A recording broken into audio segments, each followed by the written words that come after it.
రూ. 2000 పెద్ద నోటు చిల్లర కష్టాలు తెచ్చిపెట్టడంతో పాటు అనేక అనుమానాలకు కారణమవుతోంది. ఏది అసలు ఏది నకిలీ అనే భయాలు ప్రజల్లో వెంటాడుతున్నాయి. వాటికి తోడు కొంతమంది ఆకతాయిలు చేస్తున్న విచిత్ర ప్రయోగాలు మరింత అయోమయానికి గురిచేస్తున్నాయి. ప్రత్యేక యాప్ రూపొందించి 2000 నోటును గుర్తించడం ఇలా అంటూ ఆందోళనకు గురిచేస్తున్నారు.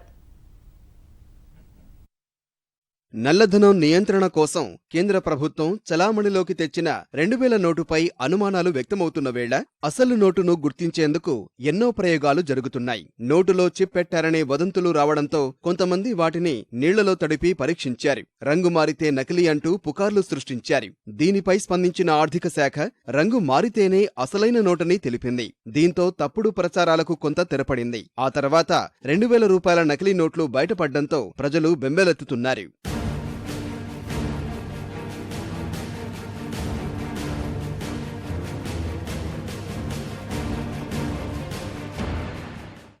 తాజాగా గూగుల్ ప్లే స్టోర్లో మోదీకి నోట్ అనే యాప్ ప్రత్యక్షమైంది. ఈ యాప్ ద్వారా 2000 నోటును స్కాన్ చేస్తే ఈ నెల 8న పెద్ద నోట్ల రద్దుకు సంబంధించి ప్రధాని మోదీ చేస్తున్న ప్రసంగం వస్తోంది. ఈ యాప్ను బెంగళూరుకు చెందిన బర్రాస్కల్ స్టూడియోస్ డిజైన్ చేసి గూగుల్ ప్లే స్టోర్లో అప్లోడ్ చేసింది.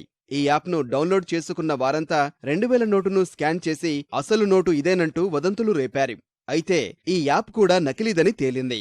అసలైన 2000 నోటుతో పాటు ఆన్లైన్లో 2000 నోటు చిత్రం జిరాక్స్ ను స్కాన్ చేసిన మోదీ ప్రసంగం వస్తోంది. ఈ రకంగా పుకార్లు షికారు చేస్తుండడంతో ప్రజలు ఆందోళన చెందుతున్నారు. అసలైన రూ. 2000 నోటు ప్రత్యేకతలను కేంద్రం ప్రకటించిన ఆకతాయిల చేష్టల వల్ల కొత్త అనుమానాలు ప్రజలను వెంటాడుతున్నాయి. చిల్లర దొరక్క ఇబ్బంది పడుతున్న తరుణంలో నకిలీ నోట్లు బయటపడ్డం మరింత ఆందోళనకు గురిచేస్తోంది. ఇవి చాలమన్నట్లు కొందరు అదే పనిగా పుకార్లు సృష్టిస్తున్నారు. అలాంటి వారిపై కఠిన చర్యలు తీసుకోవడంతో పాటు 2000 నోటును గుర్తించేలా ప్రభుత్వమే యాప్ రూపొందించాలనే అభిప్రాయం వ్యక్తమవుతోంది.